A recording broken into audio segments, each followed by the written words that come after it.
여러분 안녕하십니까? 부동산 학교론 한동균입니다. 자, 이번 시간은 여러분 교재 126쪽이 되겠습니다. 이 거미집 이론에 대한 내용이 되겠습니다. 자, 이 에치켈의 우리가 거미집 이론이죠.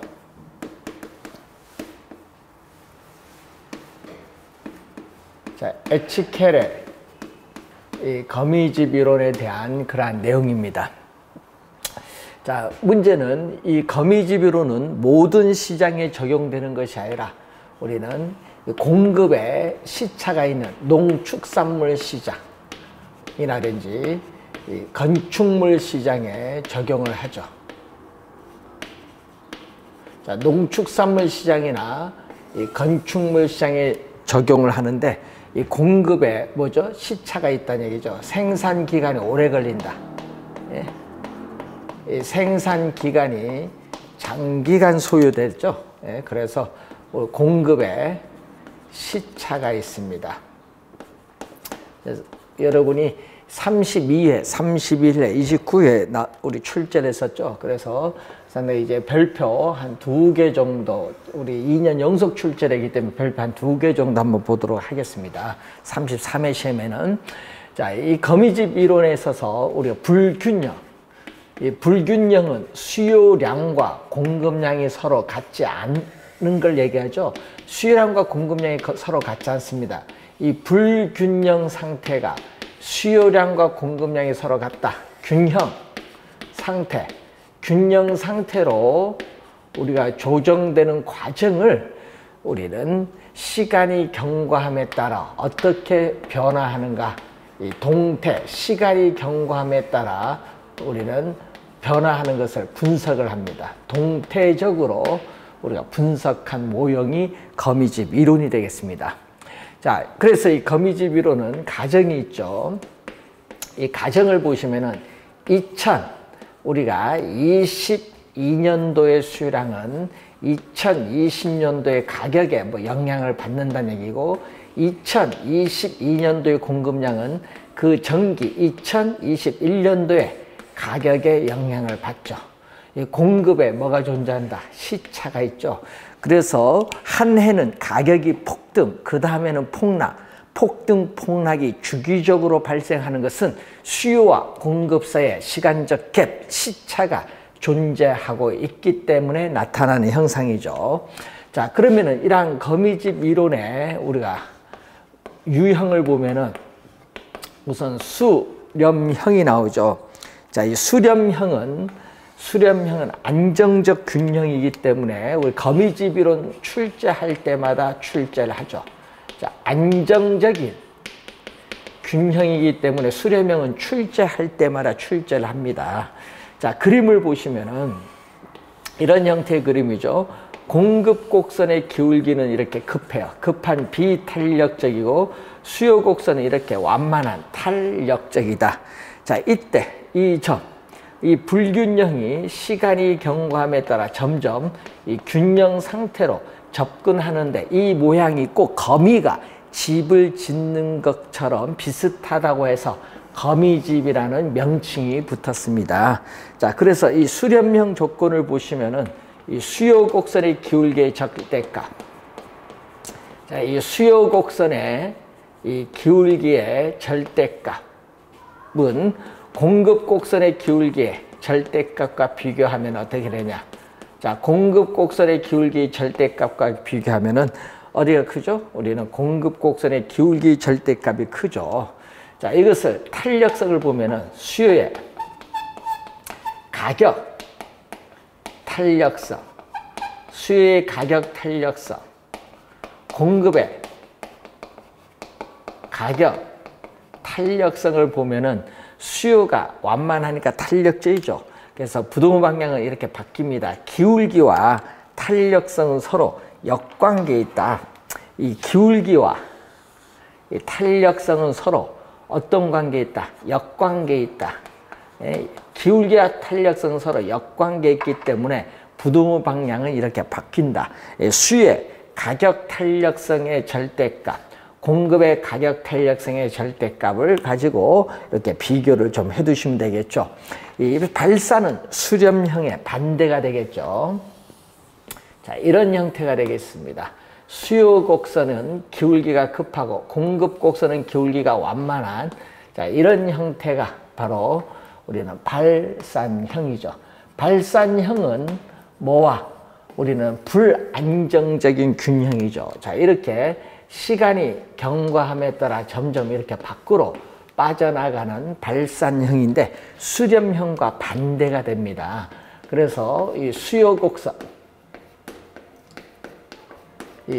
곡선의 기울기의 절대값과 공급 곡선에 있어서의 기울기의 절대값을 비교했더니 수요 곡선의 기울기 절대값이 더 크죠.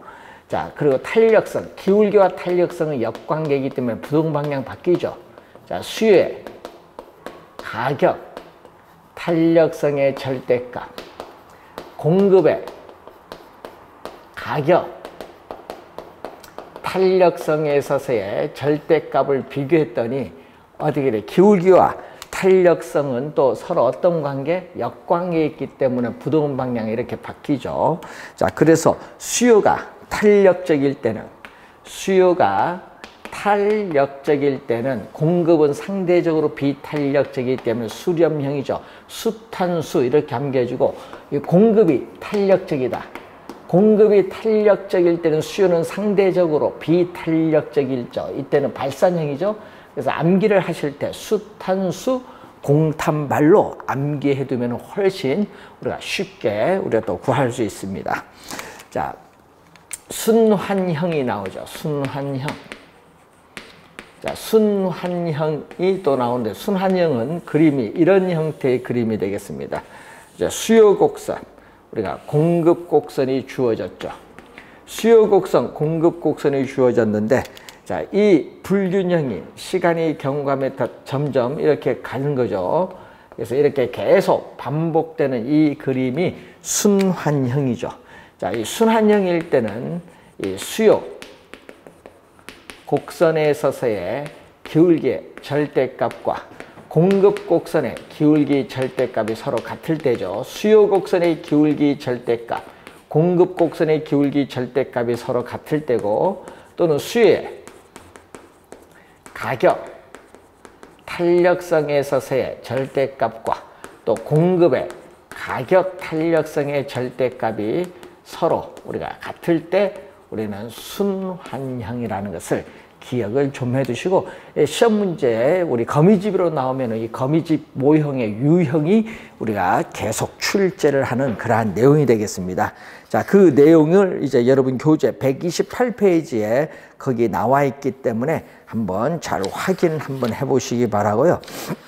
자, 다음은 부동산, 우리가 시장 이론으로 갑니다. 자, 우리가 40페이지로 가시면은 부동산 시장이 나오죠. 자, 부동산을 사고자 하는 수요와 팔고자 하는 공급이 만나서 가격이 결정되는 장소를 부동산 시장이라고 하죠. 그래서 부동산의 양, 질, 위치 등 유사한 부동산에 대해서 가격이 균등해지는 경향이 있는 지리적 구역으로 지칭되는 게 바로 부동산 시장이다. 이렇게 보시면 되겠습니다. 자, 이 부동산 시장과 관련해서 143페이지 보시면은, 자, 또 우리 부동산 시장의 특성과 효율적 시장을 연결시켜서 최근에 계속 출제를 하고 있습니다. 자, 그래서 토지의 특성, 33회 시험에도 상당히 중요하죠. 토지 특성으로 인해서 일반 상품 시장과는 다른 우리가 부동산 시장의 특성이 나타나겠죠. 자, 토지 특성 중 우리는 부동성이죠. 토지 특성 중 우리 부동성입니다. 토지는 지리적 위치가 고정되어 이동할 수 없습니다. 그래서 공간적 작용 범위가 일정한 지역에 한정되는 경향이 있는 국지적, 우리가 지역 시장을 형성을 하죠. 국지적, 우리가 지역시장을 형성을 합니다.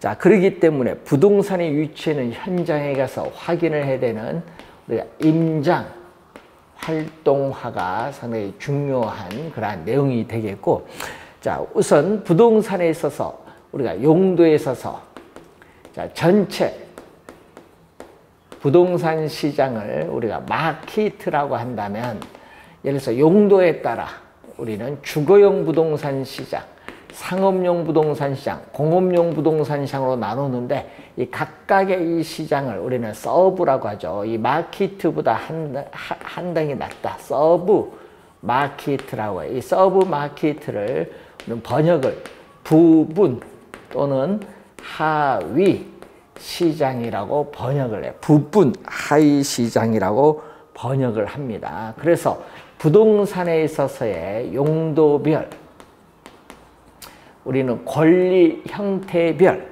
지역별로 전체 부동산 시장이 이렇게 여러 개의 시장으로 나누어지는 현상을 전문용어로 시장의 분화라고 해요. 시장의 분화. 자, 이러한 시장의 분화로 인해서 이 각각의 시장, 뭐죠? 부분 시장, 하위 시장이 형성되죠. 서브마켓, 부분, 하위 시장이 형성이 됩니다.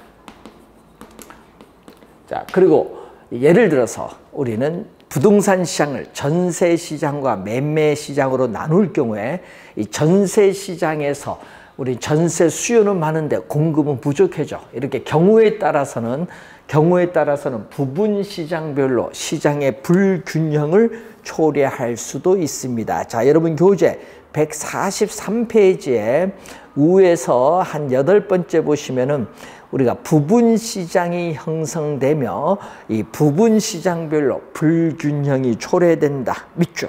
자, 밑줄 그어 두시면 되겠죠. 자, 그리고 이제 개별성에 의해서 토지 특성 중 물리적으로 동일한 토지는 오직 하나밖에 없었죠. 그래서 이 거래에 있어서, 정보에 있어서의 비공개성, 은밀성이 나타나죠. 비공개성, 은밀성이 나타납니다. 자, 부동산 거래 내용의 사실을 공개하기를 꺼려하죠. 부동산 소득은 불로소득이라는 부정적 인식도 강하고 자금 조달에 대한 출처 조사도 있기 때문에 거래 내용의 사실을 공개하기를 꺼려합니다. 그래서 정보 수집이 곤란하고 정보 탐색 비용이 증가하죠. 그래서 부동산 시장에서의 정보의 중요성이 증대되고 있는 게 바로 거래의 비공개성 때문에 그렇습니다. 자, 그러면은 이때 또 부동산 상품은 일반 상품과는 달리 표준화가 되죠. 자, 부동산 상품에 있어서의 뭐를 가져오죠?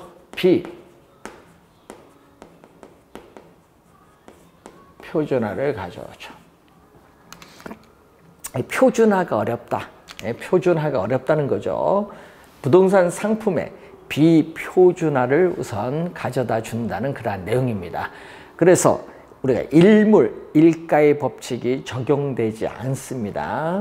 그리고 대체의 가능성, 비표준화로 인해서 이 대체의 가능성이 낮다는 거. 대체의 가능성이 낮다. 일물, 일가의 법칙이 또 적용되지 않고, 일반 상품은 공장에서 대량 생산을 하면은 도매상, 소매상을 거쳐서 최종 소비자에 이르기까지 우린 중간에 유통기구가 우리가 어떻게 돼요? 존재를 하게 되는데, 이 부동산 상품은 표준화가 어렵기 때문에 유통기구가 존재하기가 어려워요. 그렇기 때문에 어떻게 돼요? 시장이 체계적으로 조직화가 되어 있지 않다. 시장이 체계적으로 조직화가 되어 있지 않다. 비조직화로 인해서 부동산 상품의 가격에 대한 집중적인 통제가 곤란하고 부동산 거래 시에 거래 비용이 많이 든다는 문제점을 가지고 있다. 이렇게 보시면 되겠습니다. 자, 그리고 또 부동성,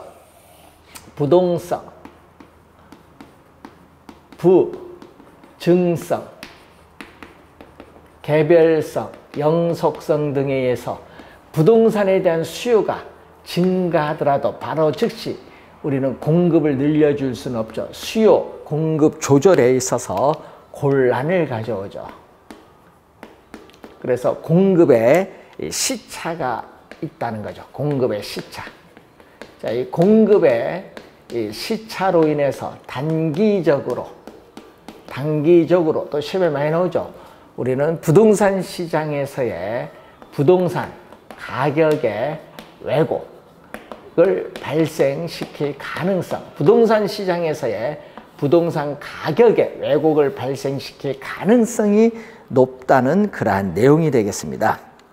자, 이런 우리가 또 특징을 가지고 있고, 또 위에서 한 144페이지 위에서 한 5번째 동그라미 2번 보시면은 부동산의 특성 중 영속성에 의해서 우리가 지금 당장 부동산에 대한 수요가 감소하더라도 이 기존의 공급량이 쉽게 줄어들지 않는다는 거죠.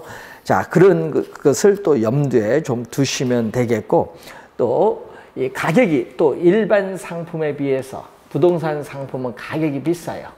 고가의 상품이기 때문에 우선 소수다. 다수가 아니라 소수. 높은 부동산 가격을 지불할 수 있는 능력을 가진 사람만이 시장에 참여합니다. 그래서 소수의 구매자와 판매자가 존재한다. 예? 자, 그래서 부동산 시장에 진입을 하는 수요자와 공급자의 수를 상대적으로 제한을 하기 때문에 이 부동산 시장을 불안정 경쟁 시장으로 만드는 요인이 되겠죠. 또 우리 맨 밑에 8번에 보시면 자금의 유용성. 여러분, 금융기관으로부터 자금 조달의 가능성이 있어야 되겠죠. 이 자금의 유용성과 밀접한 관련을 가지고 있는데, 이 자금의 유용성은 정부에 있어서의 이 금융 화폐 정책이죠. 이 정부의 금융 화폐 정책에 의해서 좌우되는데 바로 뭐를 영향 주죠? 우리 대출 금리에 영향을 주면서 자금의 유용성에 영향을 미치고 있습니다. 또 가격이 비싸니까 우리 매매 기간에 장기성이 나오죠. 자, 매매 기간에 있어서의 장기성이라는 것은 단기간에 거래가 이루어지기는 어렵다. 예? 단기 거래에 있어서의 곤란을 가져오죠. 자, 여러분이 31회 시험의 정답을 여기서 물었는데, 단기 거래를 뭘로 우리 출제했어요? 숏셀링으로 이렇게 됐죠. 단기 거래. 이것을 출제할 때는 또 공매로 출제했다. 공매가 곤란하다는 겁니다. 공매, 단기간에 거래가 이루어지기는 어렵다. 즉 매수자 입장에서는 가격이 비싸기 때문에 부동산을 구매하는 자금 모으는 데 시간이 오래 걸리고, 매도자 입장에서는 부동산을 처분해서 현금화하는 데 걸리는 시간, 황금성 면에서 곤란하기 때문에 단기간에 거래가 이루어지기는 곤란하다는 그러한 내용이 되겠습니다. 자, 그리고 토지의 또 여러 가지 특성으로 인해서 법적 제한이 많습니다. 법적 제한이 많기 때문에 부동산 시장에서의 수요, 공급, 조절 기능이 떨어져요. 저하되면서 부동산 가격의 왜곡을 발생시킵니다. 그래서 부동산 시장을 또 불안정 경쟁 시장으로 만드는 요인이 되어지기도 한다는 그러한 내용이 되겠습니다. 자, 145페이지 보시면은 부동산 시장의 기능이 나오죠. 자, 이 토지의 특성 중 부증성의 특성에서 공급은 한정되기 때문에 시장에서 가격이 결정되면 그 가격에 따라 수요자에게 자원이 배분되는 기능을 갖습니다. 자, 그리고 부동산 시장에서 매매, 임대차에 있어서 교환의 기능이 있죠. 현금과 부동산 간의 교환, 부동산과 부동산 간의 교환이 일어날 수도 있습니다. 자, 또 가격 창조로서의 기능, 또 가격 형성의 기능이 있겠죠. 자, 매도자가 처음 불러본 가격이 5억이다. 5억. 매수자가 처음 불러본 가격이 3억이다. 가격 차이가 심하니까 거래 계약이 안 돼요. 그래서 이 공인중개사가 부동산 시장에 개입을 해서 정보를 제공합니다. 정보를 제공하면은 시간이 흘러감에 따라 매도자가 제안한 가격은 점점 하락을 할 것이고 매수자가 제안한 가격은 점점 상승하죠. 그래서 어떻게 돼? 이 가격이 파괴돼서 우리가 점점 격차가 축소돼요. 자, 그래서 매도자가 더 이상 양보할 수 없는 하한 가격과 매수자가 더 이상 양보할 수 없는 상한 가격이 여기서 충돌을 일으키죠. 그래서 이 사억의 거래 계약이 체결돼서 교환이 이루어지죠. 그래서 이 정도 시간이 흐르면은 바로 이루어지는데, 그래서 이 가격 형성의 기능 또는 가격 창조로서의 기능을 또 가지고 있고, 또 지속적인 토지에 있어서의 용도면에서 비싸면 대체할 수 있죠. 대체 경쟁을 통해서 최선 이용, 최유효 이용의 상태로 유도를 하면서 우리가 부동산의 양과 질을 조절하는 기능을 또 가지고 있습니다. 부동산의 양과 질을 우리가 조정하는 기능을 가지고 있고, 또 여러분 교재에 146페이지에 거기에 또 7번 하나 더 부동산 시장의 기능에 또 하나 요거 참고하실까요? 우리가 토지 시장에서의 부동산의 유형을 결정한다. 부동산에 있어서 우리는 유형을 결정한다. 자, 도심에서는 지가가 높기 때문에 외곽으로 갈수록 상업용, 주거용, 공업용의 순으로 토지용의 분포가 나타나겠죠. 그래서 경제 활동 주체에 있어서 지대를 지불할 수 있는 능력에 따라 토지 이용에서의 유형을 결정한다.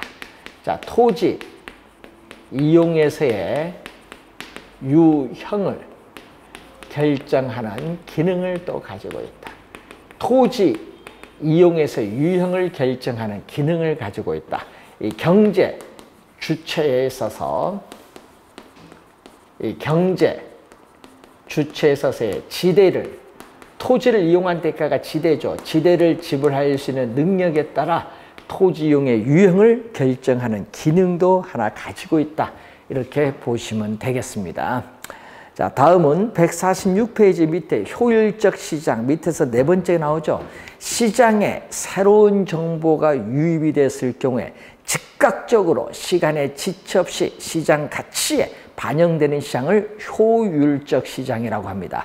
자, 예를 들어서 정부가 3기 신도시를 하남시에 개발하겠다고 발표를 하면은 발표된 즉시 그 지역의 집가는 급등하는 현상이 나타나죠. 이런 시장을 효율적 시장이라고 합니다. 자, 그러면은 여러분 교재 147페이지에 밑에 보시면 효율적 시장의 유형이 나오죠. 자, 이 시장 가치에 반영되는 정보에 따라 효율적 시장을 크게 약성 효율적 시장, 중강성 효율적 시장, 강성 효율적 시장의 세 가지로 나누고 있습니다. 그 밑에 그림을 참고하면서 148페이지에 약성 효율적 시장을 보시면은, 자, 1번이 바로 어떻게 돼요? 우리가 개념이 나와 있죠. 자, 약성 효율적 시장의 동그라미 1번 보시면은, 자, 과거의 추세적인 정보죠. 자, 과거의 추세적인 정보가 현재 시장 가치에 반영되는 시장을 우리 뭐라고 하죠? 약성 효율적 시장이죠. 자, 과거의 정보만 반영됐기 때문에 현재와 미래의 정보를 획득하기 위한 정보 비용이 또 발생을 합니다. 과거의 정보만 반영됐죠. 자, 그래서 과거에 이미 발표된 정보입니다. 그래서 과거의 역사적 자료를 토대로 해서 현재 시장 가치의 변동, 현재 시장 가치의 변동을 분석하는 것을 기술적 분석이죠. 자, 이 기술적 분석을 통해서 나타난 여러 가지 기술적 지표를 가지고 약성 효율적 시장의 투자자들이 우리가 투자를 하여도 뭐는 우리는 초과 이유는 획득할 수 없다. 초과 이유는 획득할 수 없는데 문제는 남보다 더 우수한 정보, 우리가 과거의 정보가 아닌 우수한 정보를 획득한다. 남보다 더 우수한 정보, 과거의 정보가 아닌 현재나 미래의 정보겠죠. 우수한 정보를 획득하여 우리가 투자를 하게 되면은 뭐를 얻을 수 있다? 이때는 초과 이윤은 얻을 수 있다. 자, 약성 효율적 시장의 투자자들이 남보다 더 우수한 정보, 과거, 현재 및 미래의 정보를 획득하여 투자하면 초과이는 얻을 수 있다는 그러한 내용이 우리가 나와 있습니다. 자, 그 내용을 여러분이 거기에 약성 효율적 시장에서 한번 보고, 자, 밑에서 5번째 보면은 중강성이 나오죠. 자, 과거의 추세적인 정보뿐만 아니라 현재 공개되는 이용 가능한 정보. 자, 과거의 추세적인 정보뿐만 아니라 현재 공개되는 이용 가능한 정보까지 시장 가치에 반영되는 시장을 중강성 효율적 시장인데, 중강성 효율적 시장도 과거 현재만 반영이 됐기 때문에 미래의 정보를 획득하기 위한 정보 비용이 또 발생을 합니다. 이때 이 과거의 추세적인 정보와 현재 공개되는 정보 두 가지를 대줬을 때 이것을 우리는 공식적으로 발표된 정보다. 자, 이 공식적으로 발표된 정보를 토대로 해서 현재 시장 가치의 변동을 분석한다. 자, 삼성전자 3분기 영업이익이 2조 원이 발생했다. 뭐 이런 거죠. 자, 이 공식적으로 발표된 정보를 토대로 해서 현재 시장 가치의 변동을 분석하는 것을 이 기본적 분석입니다. 이 기본적 분석, 중강성 효율적 시장의 투자자들이 기본적 분석을 통해서 우리가 투자를 한다 하더라도 초과 이윤은 획득할 수 없다. 자, 초과 이윤이라는 것은 총 수입이 총 비용보다 큰 경우죠. 총 수입이 총 비용보다 큰 경우에는 이 초과 이윤이 발생했다고 하고, 총 수입과 총 비용이 같다. 이때는 초과 이윤도 없고 손실도 없는 상태, 이런 상태를 초과 이윤도 없고 손실도 없는 상태를 정상 이윤이라고 해요. 총 수입과 총 비용이 같을 때. 자, 그래서 기본적 분석을 통해서는 초과 이윤을 얻을 수 없지만은 남보다 중강성 효율적 시장의 투자자들이 또 남보다 더 우수한 정보, 즉 공표되지 않은 미래의 정보를 획득하여 투자하면 또 초과 이윤을 얻을 수 있다는 거죠. 자, 그림에서 보듯이 중강성 효율적 시장은 약성 효율적 시장을 포함하고 있기 때문에 약성 효율적 시장의 성격 당연히 가지고 있다. 이렇게 보시면 되겠습니다. 자, 그러면은 이러한 공표된 정보도 있지만은 이 공표되지 않은 정보도 있겠죠. 공식적으로 발표되지 않은 정보. 자, 공표된 정보든 공표되지 않은 정보든 이미 모두 시장 가치에 반영된 시장을 강성 효율적 시장이죠.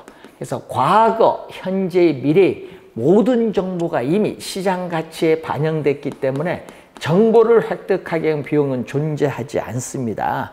그래서 현실적으로 존재하지 않는 이상적 형태의 시장이 바로 완전 경쟁 시장인데, 완전 경쟁 시장은 자원이 효율적으로 우리가 배분이 이루어지는 시장인데, 완전한 경쟁 시장에 모든 정보가 시장에 공개되어 있다. 상품에 관한 모든 정보가 시장에 공개되어 있다.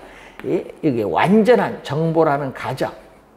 자, 완전 경쟁 시장에서의 완전한 정보라는 가정에 가장 잘 부합되는 시장이 바로 뭐다? 강성 효율적 시장이기 때문에 강성 효율적 시장을 진정한 의미 효율적 시장이라고 합니다. 그래서 강성 효율적 시장은 과거, 현재, 미래에 어떠한 정보를 이용해서 투자를 한다 하더라도 결코 어느 누구도 초과 이윤을 획득할 수는 없다. 결코 어느 누구도 초과 이윤을 획득할 수 없다. 그렇지만은 약성이나 중강성 효율적 시장에서는 남보다 우수한 정보를 획득하여 투자하면 초과 이윤을 얻을 수 있지만은 강성 효율적 시장에서는 시장에 어느 누구도 결코 어떠한 정보를 이용해서 투자를 한다 하더라도 결코 초과에는 획득할 수 없다는 것을 우선 기억을 좀 해두시면 되겠습니다. 자, 그 내용을 이제 149페이지에 설명하고 있습니다. 자, 그 내용을 우선 확인 한번 보시고, 자, 어떠한 형태, 약성, 중강성, 강성 세 가지가 있는데 어떠한 형태의 효율적 시장에 존재하고 있는가는 나라마다 다를 수 있습니다. 그리고 나라마다 다를 수 있고 또 효율성의 정도도 나라마다 우리 차이가 있다는 것을 또 기억을 좀 우선 해두시면 되는 그러한 내용이 되겠습니다. 자, 관련해서 한번 그 내용이 여러분 149페이지 중간까지 우선 설명이 되고 있는 부분이 되겠습니다. 자, 그리고 또 하나 우리나라의 부동산 시장. 자, 우리나라에 있어서의 뭐 부동산 시장이라든지 주식 시장이라든지 외환 시장이든 우리는 뭐가 공표되지 않은 미래의 정보까지 반영되는 강성의 효율성까지는 나타나지 않고 어디까지만 현재 공개되는 정보까지가 반영되는 중강성까지의 시장이라는 것을 기억을 해 두시면 되겠죠. 중강성까지의 시장이다라는 것을 우선 잘 기억을 좀 우선 해 두셔야 되는 그러한 내용이 되겠습니다.